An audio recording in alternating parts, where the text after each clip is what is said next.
Bapak Ibu jamaah kajian Al-Quran dan As-Sunnah rahimahullah. Alhamdulillah pada malam hari ini berkat rahmat Allah Subhanahu wa taala kita dapat dipertemukan di tempat ini. Insya Allah bentar lagi kita akan mendengarkan kajian yang akan disampaikan oleh Bapak Profesor Dr. Haji Sutrisno. Untuk menyingkat acara ini, kami langsung aja, mari kita sama-sama buka sama-sama dengan baca basmalah. Bismillahirrahmanirrahim. Baik Bapak Ibu sekalian, mari kita mendengarkan dengan fokus untuk memahami kajian Al-Quran ini. Kepada Bapak Profesor, kami persilakan. Assalamualaikum warahmatullahi wabarakatuh. Waalaikumsalam warahmatullahi wabarakatuh. Bapak-bapak, ibu-ibu, mari kita buka Mushaf Al-Quran di surat ke-29, surat Al-Ankabut. Surat ke-29, surat Al-Ankabut. Hari Jumat yang lalu sampai ayat 25. Kita lanjutkan mulai ayat 26. Surat Al-Ankabut, surat ke-29, mulai ayat 26.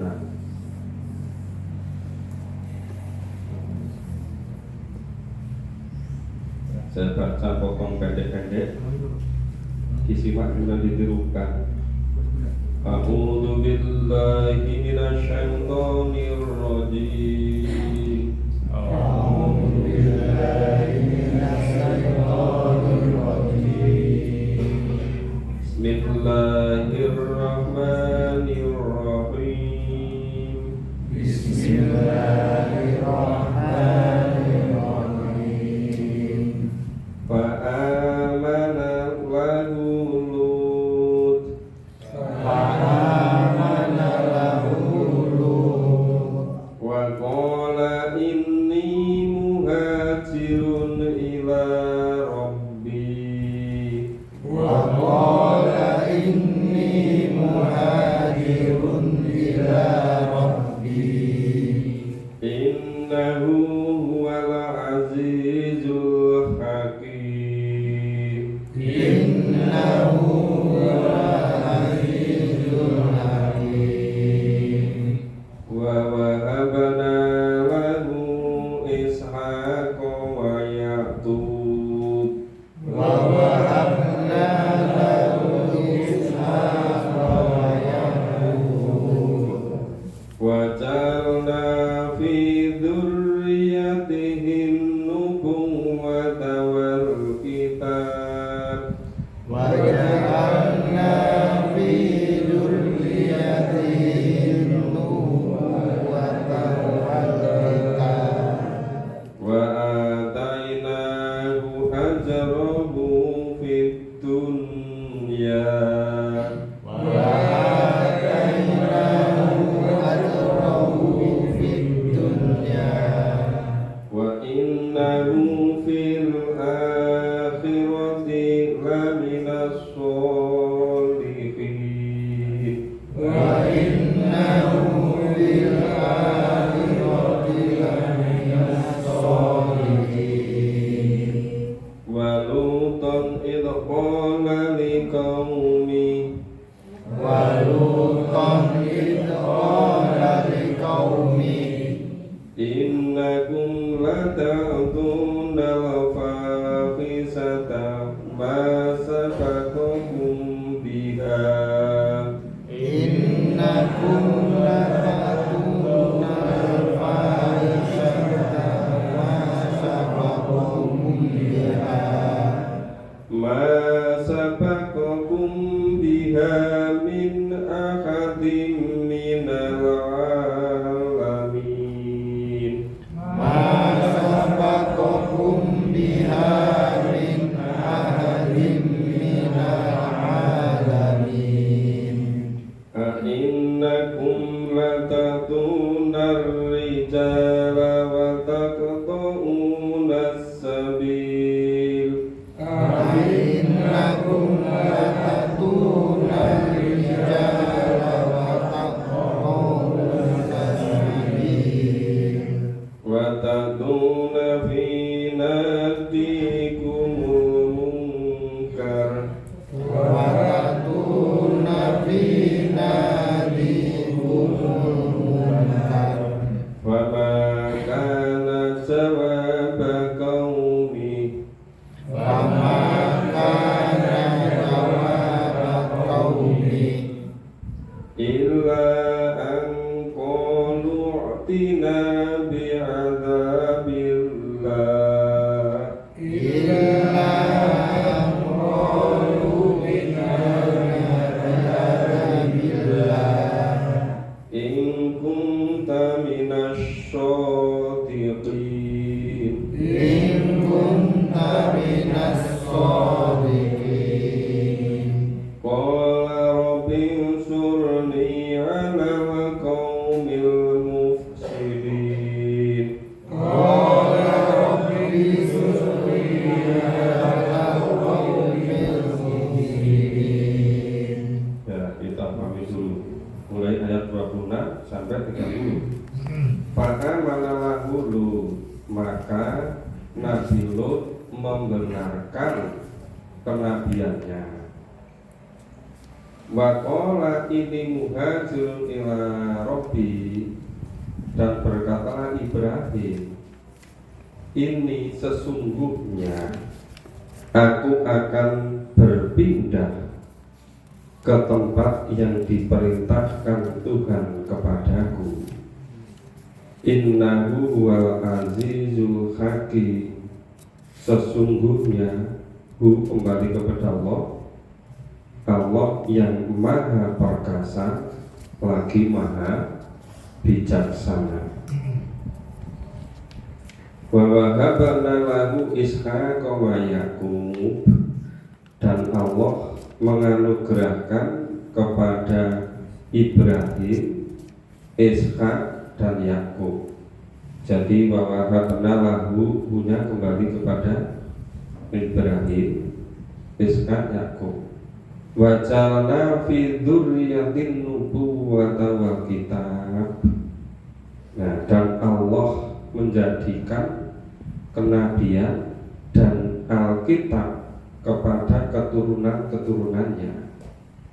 Wa atainahu ajrahu fid dunya, dan Allah memberikan kepadanya balasan di dunia. Itu balasan di dunia itu bisa memberikan anak cucu yang baik, kenabian dan turunan seterusnya itu turunan kepada para nabi, kemudian memperoleh pujian-pujian yang baik. Innahu fil akhirati laminas sholihin, sesungguhnya dia di akhirat benar-benar termasuk orang-orang yang soleh. Nah, waluto, dan ingatlah ketika Lut iqala liqaumihi, Lut berkata kepada kaumnya, innakum latatuna fahisha, sesungguhnya kamu benar-benar mengerjakan perbuatan yang amat keji. Jadi di situ ada kata-kata latatuna fahisha, benar-benar berbuat keji. Masa bakokum biha, nah, perbuatan yang keji tadi itu belum pernah dikerjakan oleh orang-orang sebelumnya ya. Terus itu minal alami, jadi belum pernah dilakukan oleh orang di seluruh alam ini. Nah, berarti itu bisa begini loh, yang namanya watak ko'u nasabi itu bisa merusak keturunannya bisa habis nanti. Karena apa? Karena itu watak rijal, jadi senang sesama laki-laki, itu dengan mendatangi laki-laki. Maka jawaban kaumnya tidak lain adalah mengatakan, malah nantang ini. Katanya datangkanlah kepada kami adab maut jika kamu termasuk orang-orang yang benar. Jadi mengatakan mereka dengan iktina bi'anda bila in kunta minas shodiqin. Jadi diingatkan itu malah nantang, minta diturunkan adab gitu. Jadi aneh sekali kan itu. Diingatkan kok malah nantang. Qala rabbi surni alal qaumil mufsidin. Kemudian Nabi Lut berdoa, ya Tuhanku, tolonglah aku dengan menimpakan adab atas kaum yang berbuat kerusakan itu. Jadi Nabi Lut sudah diperlakukan oleh umatnya, dilecehkan seperti itu. Ya, bukan hanya tidak diikuti, direndahkan, malah ditantang supaya diturunkan adab. Jadi kita teruskan dulu sampai ayat 35, nanti baru kita mendalami. Kita baca lebih lanjut. A'udzu billahi minasyaitonir rajim. A'udzu billahi minasyaitonir rajim. Walamma ja'at rusuluna Ibrahim. Walamma ja'at rusuluna Ibrahim. Bil busra qalu inna muhliku ahli hadhil qaryah. Bil busra qalu inna muhliku ahli hadhil qaryah. Inna ahlaha kanu dhalimin. Inna ahlaha kanu dhalimin. Qala inna fiha lutan. Qala inna fiha lutan. Qalu nahnu a'lamu biman fiha. Qalu nahnu a'lamu biman fiha. Lan najjiyannahu wa ahlahu illa imra'atah. Lan najziyannahu wa ahlahu illa imra'atah. Kanat minal ghabirin. Kanat minal ghabirin. Walamma an ja'at rusuluna lutan si'a bihim. Walamma ja'at rusuluna lutan si'a bihim. Wa dhaqa bihim dar'an wa qalu la takhaf wa la tahzan. Wa dhaqa bihim dar'an wa qalu la takhaf wa la tahzan. Inna munajjuka wa ahlaka illa imra'atak. Inna munajjuka wa ahlaka illa imra'ataka. Kanat minal ghabirin. Kanat minal ghabirin. Inna munziluna ala ahli hadhil qaryah. Inna munziluna ala ahli hadhil qaryah. Hadhil qaryati rijzam minas sama'. Hadhil qaryati rizqan minas sama'.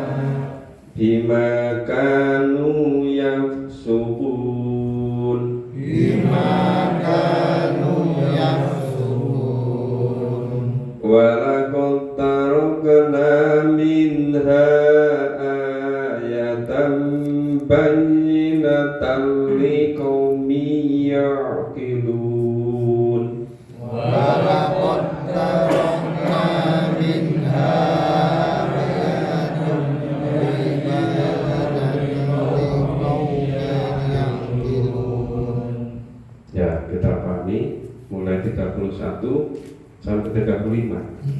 Walamma ja'at rusulana Ibrahim, dan tak kala utusan Allah, rusulana menanya kembali pada Allah, dan ketika utusan Allah datang kepada Ibrahim, utusan Allah itu malaikat, bil busro, memberi kabar gembira.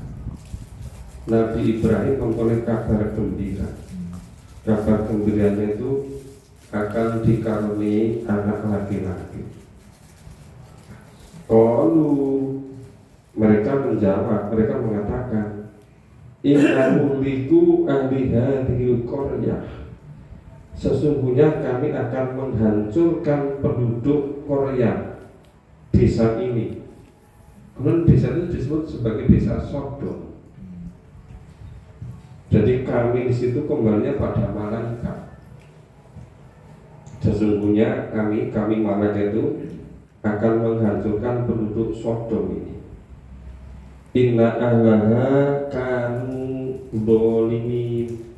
Surah penduduk itu di negeri Sodom tadi itu dzalimin, benar-benar zalim. Sekolah inna fiha Luto, berkatalah Ibrahim, sesungguhnya di kota itu ada Lut. Di kota Sodom itu ada nabi yang bernama Nabi Lut. Qalu nanu a'lamu biman fiha. Malaikatnya lebih dari satu, maka pakai qalu. Para malaikat berkata, nanu a'lamu biman fiha, ya kami ini lebih mengetahui apa saja yang ada di kota itu gitu. Lanunajian nagu wa agamu. Nah, kami sungguh-sungguh akan menyelamatkan dia Nabi Lut, wa agamu, dan keluarganya, maksudnya pengikut-pengikutnya, ilan mera'atah, kecuali seorang wanita, maksudnya seorang istrinya, kecuali istri Nabi kanat minal ghabirin. Dia istrinya Lut itu termasuk orang-orang yang tertinggal, ghabirin, maksudnya termasuk yang dibinasakan. Malamaan ja'at rusulana lutosi abihim, dan tatkala datang utusan-utusan kami, utusan-utusan Allah, itu para malaikat datang ke rumahnya Lut, ya. Lut si abihim wa dhaqat bihim darha. Nah, dia merasa, siapa yang dia merasa? Nabi Lut itu merasa susah karena kedatangan mereka. Nah, dan merasa tidak mempunyai kekuatan untuk melindungi mereka. Wah, ini repot ini. Kalau ada orang laki-laki datang ke kampung itu, wah, itu rebutan laki-laki di kampung itu. Jadi tamunya ini handsome luar biasa. Datang di rumahnya Nabi Lut sangat khawatir. Ini merasa tidak bisa melindungi dan menyelamatkan. Waqalu, mereka menjawab, mereka siapa? Ternyata mereka itu adalah para malaikat. La takhaf wa la tahzan. Udah enggak usah merasa sedih, tidak usah merasa takut. La takut tahzan. Dan tenang saja, jangan kamu takut, jangan pula kamu susah. Inna munajjuka wa ahlaka illa mar'atak. Nah, sesungguhnya kami akan menyelamatkan kamu dan pengikut-pengikutmu kecuali istrimu. Nah, illa mar'atak, kecuali istrimu, karena minal ghabirin, karena istrimu termasuk orang-orang yang dibinasakan. Nah, inna munziluna ala ahli hadhil qaryah rizqan minas sama. sungguhnya Allah akan menurunkan azab dari langit atas penduduk kota ini, ya kota Sodom. Kenapa? Bimakan yafsukun, karena mereka berbuat fasik, yafsukun. Walaqad tarokna minha ayatan bayyinah. Sesungguhnya Allah tinggalkan daripadanya satu tanda bayyinah, satu tanda yang nyata, liqaumi yaqilun, bagi orang-orang yang berakal. Ya tandanya itu apa? Ini bekas-bekas reruntuhan yang sudah dihancurkan itu menjadi apa itu monumen bukti sejarah orang-orang berikutnya, orang-orang yang berakal, orang-orang yang nalar bisa mengambil pelajaran dari itu. Nah, jadi ini bagaimana ujian Allah kepada Nabi Lut, kaitannya juga dengan Nabi Ibrahim. Jadi ternyata ada beberapa malaikat diutus oleh Allah ke umatnya Nabi Lut, ke negeri Sodom. Nah, tetapi para malaikat itu mampir ke rumahnya Nabi Ibrahim, memberikan kabar gembira kepada Nabi Ibrahim bahwa Ibrahim akan dikaruniai anak laki-laki. Nah, itu kan setelah Ibrahim itu tahun bertemu malaikat. Ini mau kemana? Itu loh, mau ke negeri Sodom. Terus Ibrahim berkata, itu di sana itu ada Nabi Lut loh. Terus malaikat, ya aku lebih tahu semua isi yang di sana itu. Tapi tenang saja, nanti Nabi Lut dan seluruh pengikutnya akan selamat, kecuali istrinya. Lah kenapa istrinya itu tidak selamat? Istri itu membocorkan rahasianya kepada pemuda-pemuda di situ. Jadi istri itu tidak taat kepada Nabi Lut. Nah, ketika Nabi Lut ingin menyelamatkan tamu-tamunya tadi, yang kelihatan sangat ternyata para malaikat tadi kan, Nabi Lut sangat khawatir. Ini nanti gimana cara menyelamatkannya? Nah, kemudian malaikat itu mengatakan, tenang saja, nggak usah khawatir, nggak usah susah. Nanti kami akan menghabis semua itu, kecuali kamu dan pengikut-pengikutmu. Tapi istrimu ikut juga musnah gitu. Kenapa? Karena membocorkan. Istri itu malah membocorkan begini. Itu loh, tadi tamu-tamu yang handsome itu ada di rumah gitu loh. Oh, dibocorkan oleh istrinya. Nah, jadi bukan hal yang baru. Dulu-dulu kejadian juga begitu. Bukan hanya pada Nabi Nuh, ternyata juga pada Nabi Nuh. Ya, bisa pemahaman singkatnya seperti itu. Kalau mungkin di antara Bapak Ibu ada yang mau bertanya, silakan. Tanya Pak. Untuk Pak.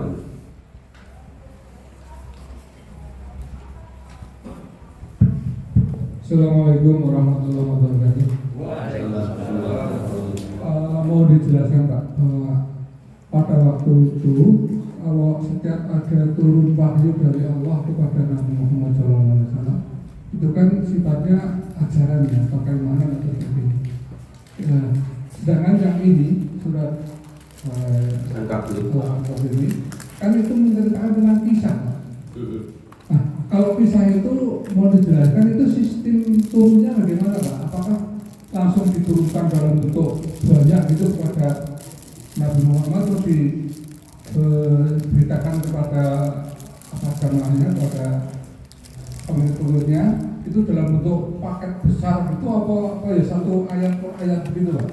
Jadi maksud saya kalau ajaran yang sifatnya keimanan itu kan begitu datang itu langsung disebarkan kepada umatnya. Tetapi kalau ini dalam bentuk kisah itu kan mestinya kan beda, Pak. Jadi sistem itunya itu disampaikan kepada Nabi Muhammad itu dengan bentuk seperti apa, Pak? Mohon penjelasan. Jadi urut-urutan kondisinya itu begini. Semula Nabi Muhammad di Mekah itu pengikutnya itu sedikit dan orang-orang lemah. Semakin lama ternyata pengikutnya semakin banyak, dan ternyata berikutnya bukan saja dari kalangan menengah ke bawah, dan orang-orang yang berpengaruh juga ikut iman kepada Nabi Muhammad, juga mengikuti Nabi Muhammad. Orang-orang kubarok, para pemimpin-pemimpin suku-suku, ya, suku-suku Quraisy, orang-orang kafir, orang-orang muslim, itu semakin menaikkan intensitasnya membenci Nabi, memusuhi Nabi dan para sahabat-sahabatnya. Nah, supaya Nabi, apalagi para sahabat, itu kuat keimanannya, kuat akidahnya, maka Allah menceritakan kembali, mengisahkan kembali, lo ngerti ya lo, dulu juga ada nabi-nabi terdahulu diuji begini, supaya para sahabat itu jadi kuat keimanannya. Jadi kejadian itu bukan hanya pada masa Nabi Muhammad, dulu juga begitu. Makanya judulnya ya ini Nabi Nuh diuji begini, Nabi Ibrahim diuji begini, Nabi Nuh diuji begini, Nabi Sulaiman diuji begini. Itu untuk memperkuat keyakinan Nabi dan para sahabat. Kenapa itu kisah itu diulang-ulang terus itu? Itu nanti begitu intensitas siksaan permusuhan orang tokoh-tokoh memusuhi Nabi dan pengikutnya semakin kuat, itu Allah memperkuat keimanan dengan diberi kisah lagi. Sebenarnya zaman sekarang juga begitu. Kalau misalnya yang sudah mulai mengerti Quran itu banyak yang tidak senang, saya tekan itu, coba itu jelaskan kisah begini. Oh, ternyata terjadi pada Nabi Ibrahim begitu, pada Nabi Nuh begitu, pada Nabi Lut begitu, Nabi sholat begitu, Nabi sholat begitu. Jadi kuat kembali kan imannya. Jadi sebetulnya kisah Nabi Ibrahim, kisah Nabi Lut, kisah Nabi Nuh itu dikisahkan kembali oleh Allah, diwahyukan kepada Nabi. Nabi setelah itu menerima dari malaikat membacakan, Nabi mendengarkan, Nabi mengikuti, kemudian hafal, nyampaikan pada sahabat kemudian mendengarkan, menirukan, kemudian hafal juga, atau perintah untuk menulis. Nah, terus ini merata. Jadi kuatlah imannya itu. Kenapa? Karena ketika zaman Nabi masih periode Mekah, itu Nabi belum boleh membalas. Tapi tidak keterlaluan. Kemudian Nabi mohon kepada Allah supaya diturunkan azab. Benar kan suatu ketika namanya surat Dukhan itu, ya Nabi karena tekanan dari orang kafir itu sudah keterlaluan itu, niksanya kamu pakat itu. Nabi mohon kepada Allah, mohon akhirnya apa? Itu datang paceklik, wah agak turun hujan. Orang Mekah itu kelaparan semua, bingung semua. Mereka dengan segala cara nggak bisa turun hujan, hanya kabut namanya Dukhan, tapi tidak pernah turun hujan. Akhirnya tokoh-tokoh suku-suku Quraisy tadi kafir tadi nemuin Nabi, wis pasrah selek gitu, minta kepada Nabi supaya berdoa kepada Tuhannya. Dan sebelum dijanji-janji oleh Nabi, bahwa nanti ingin beriman macam-macam gitu kan. Nah, ketika itu Nabi benar mohon kepada Allah, nggak lama berikutnya turun hujan. Saat turun hujan kemudian mereka bisa minum untuk mereka, untuk binatang ternak mereka, untuk tanaman itu jadi subur meneh. Orang meneh musuh Nabi meneh. Malah kepengen membunuh Nabi dan para sahabat. Itu terus begitu, Pak. Maka cara menguatkan akidah keimanannya, kesabaran ketabahannya, Allah turunkan kisah lagi. Maka berulang-ulang selama 13 tahun loh, Pak. Nggak sebentar loh 13 tahun itu. Ya kan? Itu tidak dagang untuk untung piro. Nek pintar dagang loh, Pak. Nek pintar malah rugi. 13 tahun ya. Ya kan? Nah, secara ringkas seperti itu Pak Bapak itu konteksnya itu. Pak Gun menyambung? Enggak.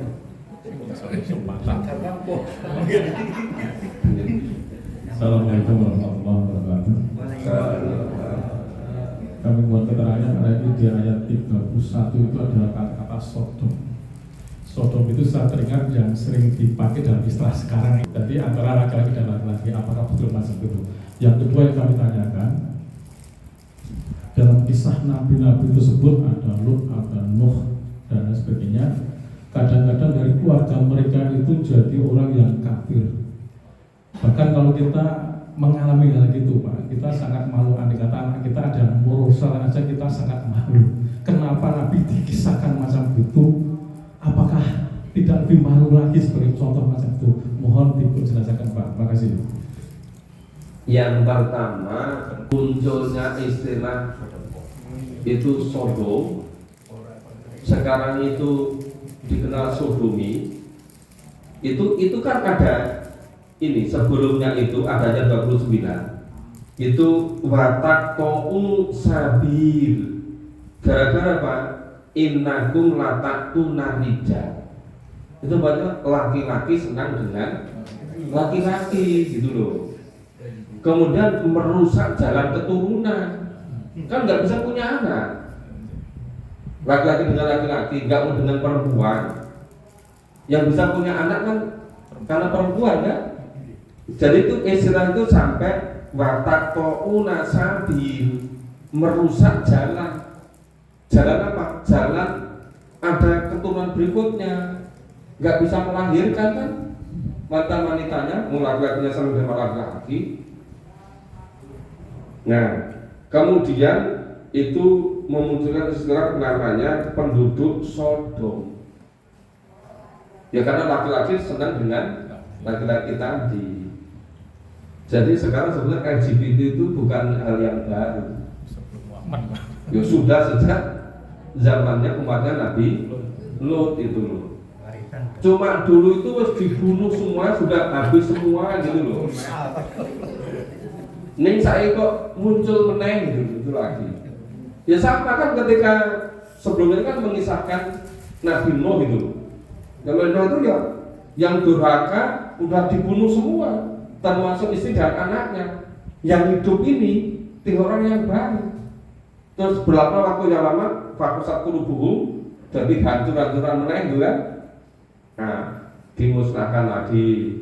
Nanti lama-lama jadi nggak kurang-kurang lagi gitu loh.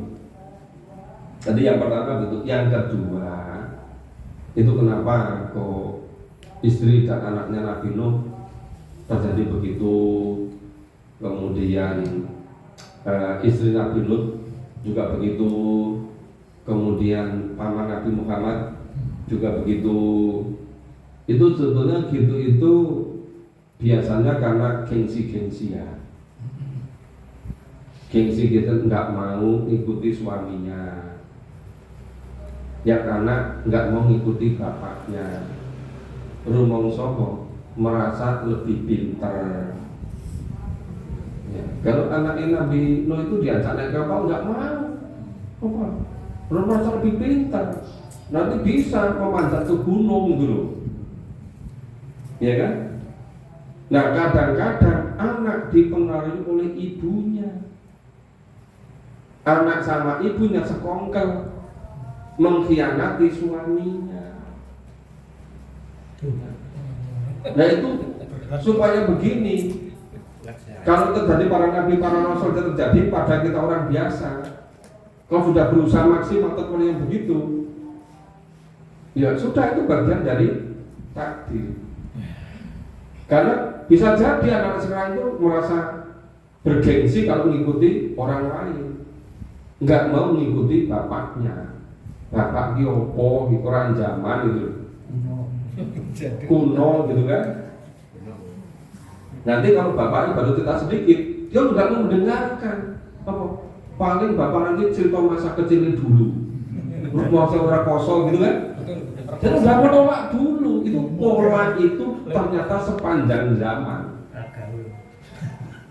bukan hanya era sekarang. Nah, tapi tetap berkewajiban terus mencari cara. Kan dulu misalnya kenapa pamannya Nabi setiap melafalkan syahadat nggak jadi terus, karena selalu didampingi oleh para pembesar-pembesar, tokoh-tokoh kafir Quraisy. Nah, pamannya Nabi itu pekewo terus itu loh. Pekewo nggak mengucapkan itu pekewo sama pembesar-pembesar itu gitu loh. Merasa lebih bergengsi kalau sama pembesar-pembesar itu. Nah, sampai meninggal nggak Islam gitu. Sekarang banyak juga kan anak-anak merasa hebat dari bapaknya, istri nggak mau taat sama suaminya, merasa lebih pintar itu kan. Bukan hanya terjadi pada Nabi, sekarang juga banyak terjadi. Berikut Pak Gun pun jelas tadi.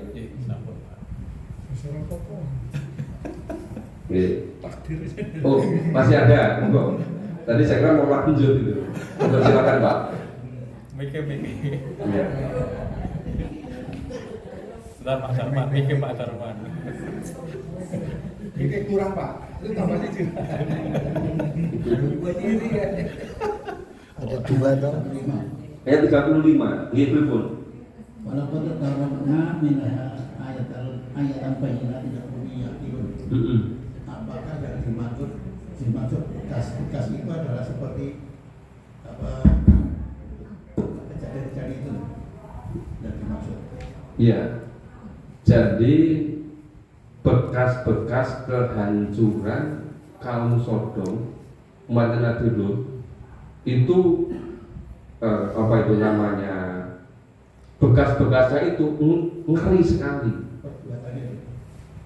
Bukan, umatnya tadi kan dimusnahkan semua. Dimusnahkan masih ada bekas-bekasnya, penentuan itu yang menjadi bukti orang yang datang berikutnya itu bisa mengambil pelajaran itu. Jangan berbuat seperti umpamanya kaum Nabi nanti akan dimusnahkan, dibinasakan seperti itu. Jadi sebetulnya yang paling abadi itu yang dikisahkan dalam Al-Quran ini. Jadi bukti fisiknya setelah berapa ratus tahun, mungkin ribuan tahun, itu udah hilang. Tapi yang di mushaf Quran ini masih terus itu. Jadi makanya kenapa itu kisah itu dilestarikan di dalam Al-Quran, supaya diambil pelajaran. Begitu ringkasnya. Tapi fisiknya tidak bukan sebagai bukti. Fisiknya sebagai bukti. Non fisiknya bisa dalam Quran ini. Jadi fisiknya bekas-bekas reruntuhannya itu, tapi kan berapa ribu tahun sudah hilang Pak. Tapi yang dalam Quran ini kan selamanya dunia ini ada, masih bisa diambil pelajaran untuk lihat baru ayat, untuk ditadaburi. Sekarang kan kata tadabur alam, tapi nggak sampai ke negeri Sodom kan, dan sana sudah hilang semua. Ya berikutnya yang masih otentik yang di dalam Al-Quran ini, kisah ini gitu. Jadi namanya itu mentadaburi Al-Quran, mengambil hikmah, mengambil mauidhah hasanah, mengambil necah kampus-kampus itu lesson learn itu. Itu istilah bocah-bocah milenial ini, bocah kampus itu. Kalau kita ya bisa mengambil hikmahnya, gitu. Bisa mengambil pelajaran gitu. Makanya itu diulang-ulang terus Pak kisah itu. Banyak sekali, kira-kira itu sepertiga isi Al-Quran itu berisi tentang kisah-kisah seperti ini. Itu surat-surat yang turun periode Mekah itu karena apa? Itu karena tekanan Nabi dan para sahabat itu udah luar biasa. Begitu diwahyukan kisah, nanti jadian lagi itu loh. Nanti kuat kembali kesabarannya, ketabahannya, dapat inspirasi itu kan. Itu ternyata oleh Allah disiapkan nanti begitu sudah kuat untuk sistem. Ketika di Madinah baru betul-betul boleh membalas itu. Jadi periode Mekah itu 13 tahun cara wayang itu Kawah Condro Dumukone itu Pak.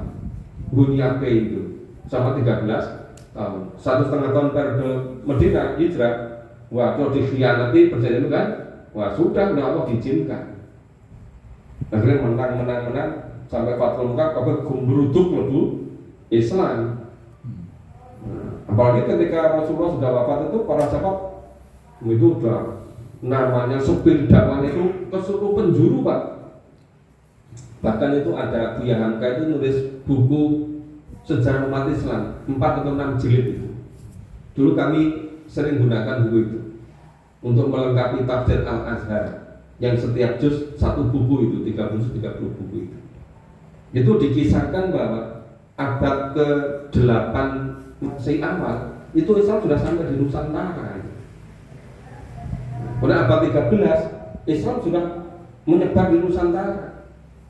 Bahkan itu ketika abad 16 itu Portugis berlabuh pertama di Nusantara itu di sana di Ternate Tidore pada sana pada tahun 1622. Itu di Nusantara ini itu ada kira-kira 200-an kesultanan Islam. 200-an loh Pak. Tapi yang namanya Nusantara bukan jadi Indonesia sekarang saja Pak. Termasuk itu dari 14 negara bagian Malaysia itu 9 itu masih kesultanan Pak. Nah, kemudian saya sempat itu keliling itu terus sampai ke Perlis perbatasan dengan Thailand itu. Sempat ke situ. Terus dulu namanya kerajaan Fatani di Thailand Selatan itu kan dijajah oleh Thailand, digabung jadikan satu negara. Terus dilumpuhkan itu loh Pak. Dilumpuhkan digabung. Maka itu 4 provinsi Thailand Selatan itu juga tersiksa terus Pak. Masih sampai sekarang nggak memulai hak-haknya. Apalagi yang di Cina, yang di Uyghur, yang di Myanmar itu sepanjang itu.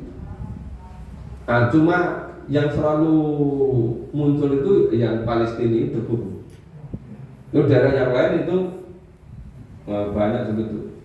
Ya dulu yang korban ketika tahun 1990 mulai Irak, Saddam Hussein itu diisukan oleh George Bush katanya punya senjata pemusnah massa. Padahal nggak punya sama sekali. Itu nggak punya salah apa-apa kan. Kemudian diperangi, ditangkap, terus apa itu Irak diperangi, dibunuh, peninggalan peradaban Islam kemudian diratakan semua dengan tanah. Itu yang jauh lebih banyak Pak. Kan beruntung sekian banyak negara Pak. Wis rasa diterus-terusin lagi kisah itu. Sampai di situ saja ya. Ini terlalu jauh gitu. Saya dulu itu sempat kuliah namanya dengan Profesor Sajidah Alwi. Itu guru besar pembaru dari Pakistan. Kemudian dia menjadi ilmuwan, pernah 1 semester ngajar di Indonesia. Saya ikut kuliah 1 semester di tempatnya di Jakarta tahun 1997. Tapi pernah belajar juga itu ilmuwan dari Belanda namanya John Hendrik Mulman. Itu pernah juga beberapa semester. Memang berbeda sekali. Dulu sampai Profesor Nurman Asidiki itu dan begini. Coba gimana itu? Sing jenenge buku sejarah itu. Peristiwanya satu, kejadian satu. Yang nulis ini dengan ini kok isinya bertolak belakang, orang berbeda Pak. Tapi betul-betul bertolak belakang. Jadi ternyata namanya buku sejarah itu tergantung pada penulisnya. Nah, itu ketika itu tahun 94, 96 itu saya kuliah itu di S2, S3. Itu dari Pak Profesor Mukti Ali itu baca namanya Western Civilization itu banyak bisa lagu itu untuk cari. Tapi saya itu maunya kita mami singkat-singkat aja terus kita rangkum dulu Pak. Rasa betul. Enggak dikira kayak neng kampus baca cerita tentang Dindi gitu. Oke, gitu saja kita lanjut ya. Oke, kita lanjut ini Nabi Suhaib ayat 36-37. Oke. A'udzu billahi minasyaitonir rajim.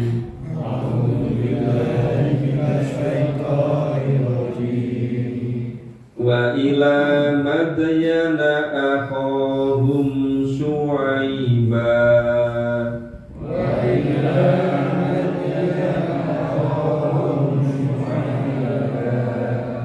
Faqala ya qaumi ibudullah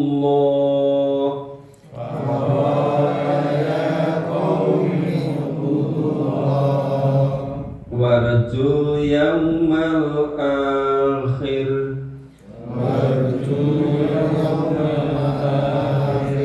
wala ta'thaw fil ardi mufsidin.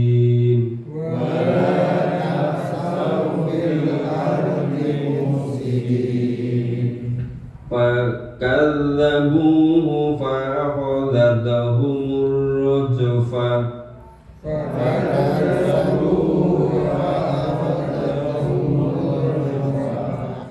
fa'asbahu fi darihim jathimin.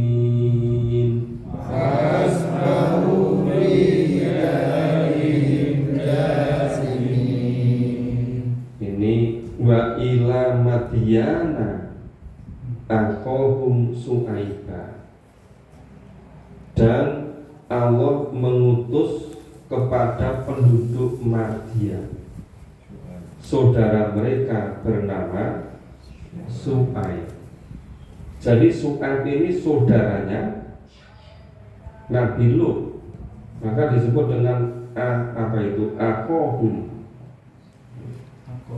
ya, saudara mereka, yaitu Nabi Syuaib.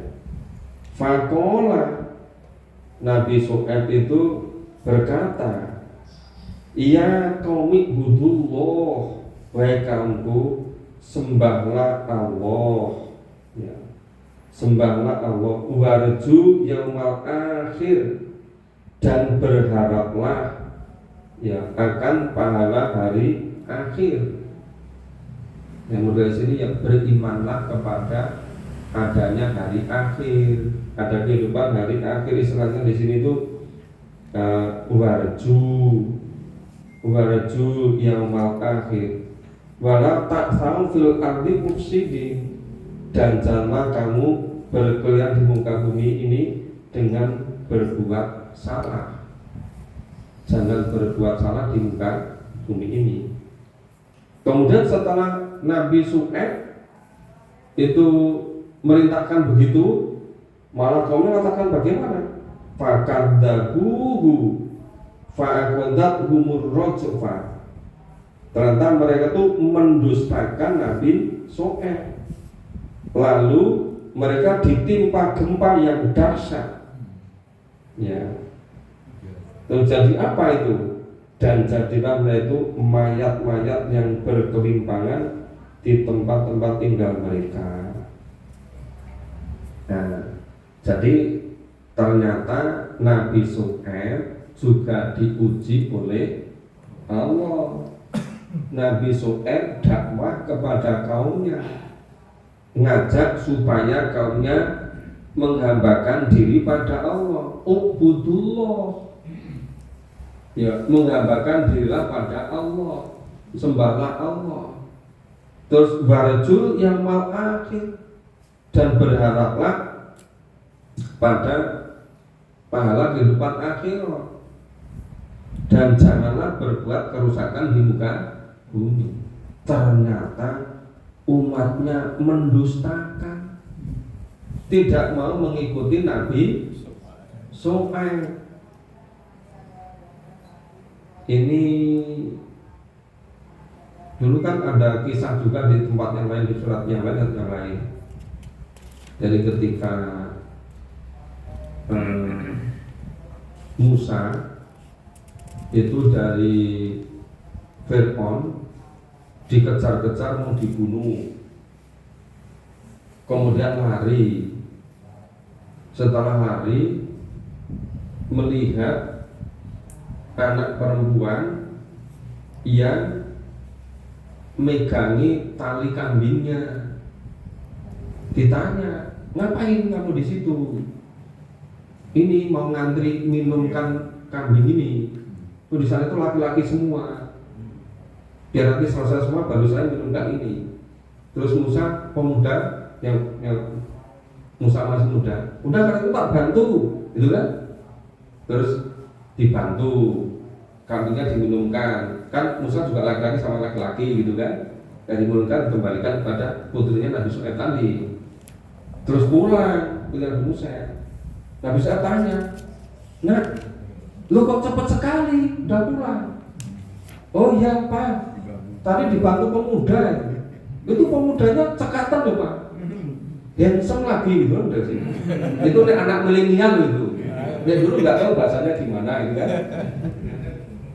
Nah terus putrinya itu jadi seneng tuh begini, "Pak, jadi Bapak tuh perlu dibantu pemuda. Bapak kan udah semakin tua. Nanti siapa yang bantu?" "Oh iya ya Nduk," gitu kan. Ya terus panggil ke sini tuh pemuda itu.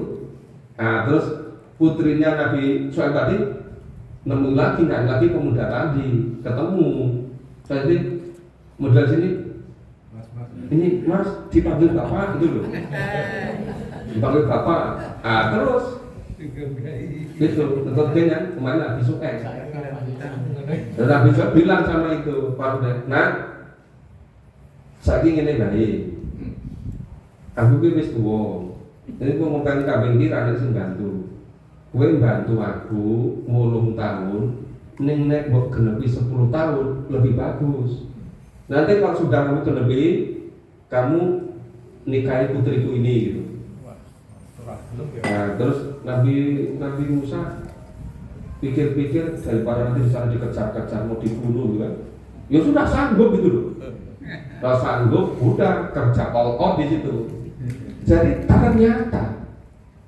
ternyata memang Allah mendidik Musa mau diangkat jadi nabi supaya jadi penggembala bulu gitu. Begitu mahal itu udah sini 10 tahun Mbak. Setelah genap 10 tahun ya sudah nikah sama putrinya Nabi Syuaib. Nah ingin kembali ke Mesir dari Madian. Kan tinggalnya di Madian, ikut Nabi Syuaib di rumah Nabi Syuaib gitu. Nah terus ingin kembali ke Mesir. Lah malam-malam kedinginan, istrinya kedinginan. Di sana ada api, kebiar-kebiar mulat-mulat itu loh. Terus bilang, "Di sini dulu ya, saya ke sana ngambil api untuk manaskan badan." Setelah sampai ke sana, ternyata itulah saat Nabi Musa diangkat jadi nabi. Nah itu berarti Nabi Musa jauh lebih besar lagi cobaannya dibandingkan dengan Nabi Syuaib. Jauh lebih besar lagi karena yang dihadapi koalisi dedekot semua gitu. Iya. Nah, itu secara apa ya? Secara ringkas seperti itu misalnya. Gimana? Sudah cukup ini kok ada yang tanya? Nabi Syuaib ini. 8 menit lagi. Oh, kalau lagi kita kasih tambah satu lagi ini coba kepada Nabi Hud dan Nabi Soleh. Oke, satu lagi ya. Pokok isinya itu cobaan-cobaan kabeh itu. Oke, supaya kita itu kuat tabah itu. A'udzu billahi minasyaitonir rajim. A'udzu billahi minasyaitonir rajim. Wa Adam wa Thamud wa qad tabayyana lakum min masakinihim. Wa Adam wa Thamud wa qad tabayyana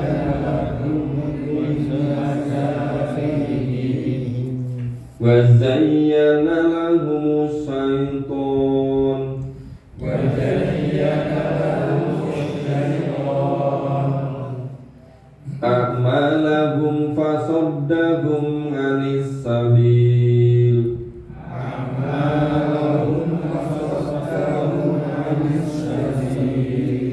wa kanu mustabsirin.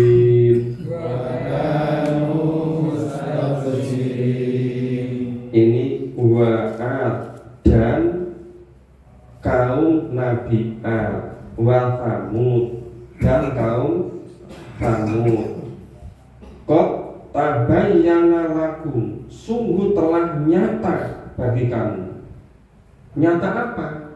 Ya kecurangan mereka, ketidakberisan mereka, kedurakan mereka. Ya, itu. Qad tabayyana lakum fi masakinihim, dari waktu mereka, masa mereka.